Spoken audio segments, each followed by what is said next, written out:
Hi, my June's Journey friends. It's Curly Sue. Welcome to my channel. Question: are you a reader of the June's Journey stories, or are you a tapper-thrower?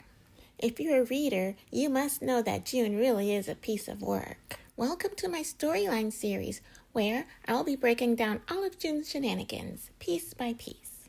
We're starting with Volume 1, Chapter 1, Arrival in New York. Our story starts with our lady detective, June Parker, returning from London to her family's home on Orchid Island, located off of New York. She hasn't been here in quite some years, but this isn't a social visit, no. June's sister and her brother-in-law have died in what police believe to have been a murder-suicide. So yes, June's only sister and her husband have both died, and June has come to Orchid Island to sort through it all and pick up the pieces. So here's the devastated June bawling at the front door when it suddenly opens, and there's Mrs. Talbot. She's the longtime live-in housekeeper that practically raised June and her sister. This is a small hint that possibly June and Claire's parents weren't that present when they were growing up. As can be expected, Mrs. Talbot is a frazzled mess. They greet each other and go inside. This is where we meet Virginia, the teenage daughter of the deceased couple, Claire and Harry, also a frazzled mess. It's been a few years since June has visited, and Virginia has grown so much, but never mind all that. Virginia has some business to attend to with June. Somehow the police have left a graphic photo of the crime scene laying around, and now Virginia has it in her hands. Did they even have instant cameras back in the 20s? Or did they go get it developed and then bring it back? Or maybe there's a darkroom in the mansion that they made use of. At any rate, June sees the picture and she's thinking, oh girl, you shouldn't have this picture of your bloody, lifeless parents in your possession.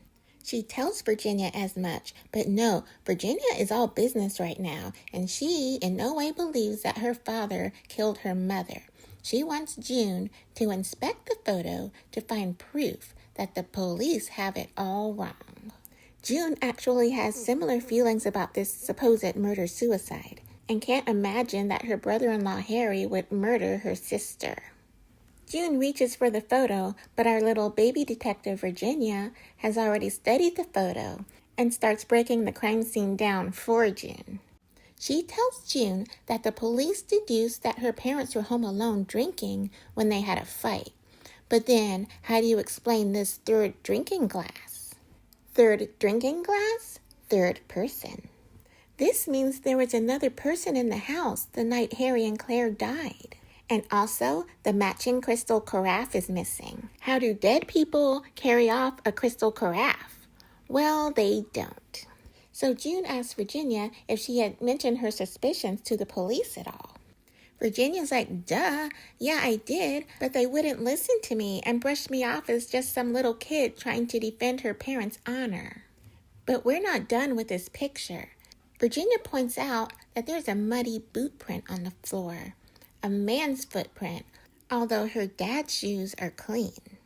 June does point out that Mr. Talbot is the groundskeeper and he walks around in the mud on the daily, but Virginia contests, saying that Mr. and Mrs. Talbot had the day off and went into the city. With the Talbots in the city, no one would have been around to see an intruder traipsing through the garden. As an aside, I also think that intruders don't sit down to have whiskey with the people of the house unless it was a dramatically forced party, like you see in the movies. But let's go to the garden and take a look. At the garden, Virginia wonders how an intruder could have gotten through such a high locked gate. And June is like, girl, your mom and I used to pick this lock and sneak out of here on the regular. Virginia is shocked that her mother would do such a thing because she always seemed so proper. June tells her that love made her do it. She was sneaking around to see your dad.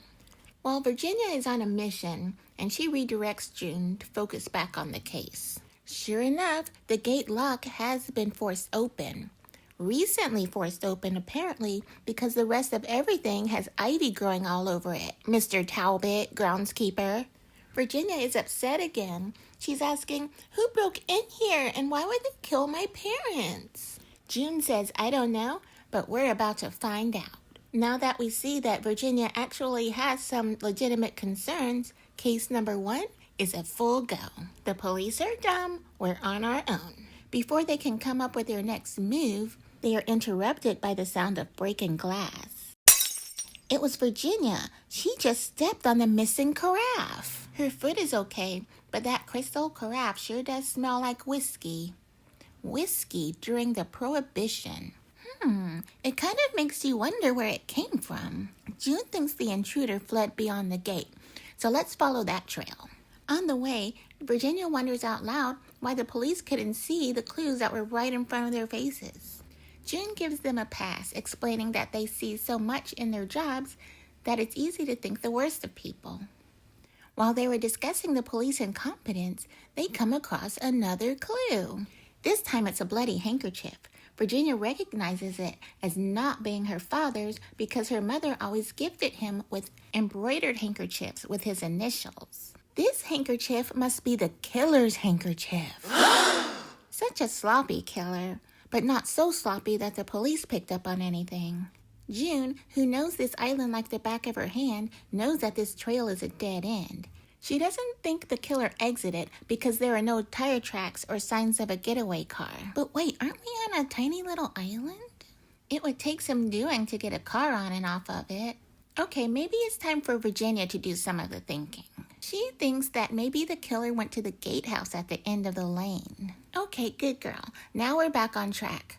Oh, look! There's a light on in the window. Virginia is concerned that the killer may be in there. June tells her to stand back, I'm going in. Virginia, the little toughie that she is, says that she wants to confront the killer herself, and she's going in too. And June, the newly minted guardian of this child, says, okay, just stay behind me, and I'll tell you to run if it gets too hairy, according to my impeccable adult judgment. So these two unarmed ladies head into the killer cabin. Fun. Luckily for them, no one was inside, but after a little snooping, they did find a letter to Harry from his lawyer. Virginia says that he did all of his business in the city, so this must be a secret study. Well, the killer's not here. Let's poke around here for a little bit. I'm interested to know what was in the letter, but apparently they didn't read it. They did find a secret key underneath a flower pot that goes to the secret safe behind the painting. June quickly cracks the safe's code, and inside they find blood test results. Why would Harry have secret blood test results in a secret safe behind a painting? June wants to know too, and as she lifts the papers to read them, she elbows a candle on the desk. This is no ordinary candle, it's a lever to a secret hatch in the floor. Poor Virginia seems to be standing right on it as it opens up. Oof-da! There she goes. What did the letter from the lawyer say? What was the blood test for that Harry was hiding in the safe? Does it have anything to do with his murder? Who could his killer be? And by the way, where in blazes is Virginia? How would you rate June on her very first day as Virginia's guardian? No. Well, she's not that bad.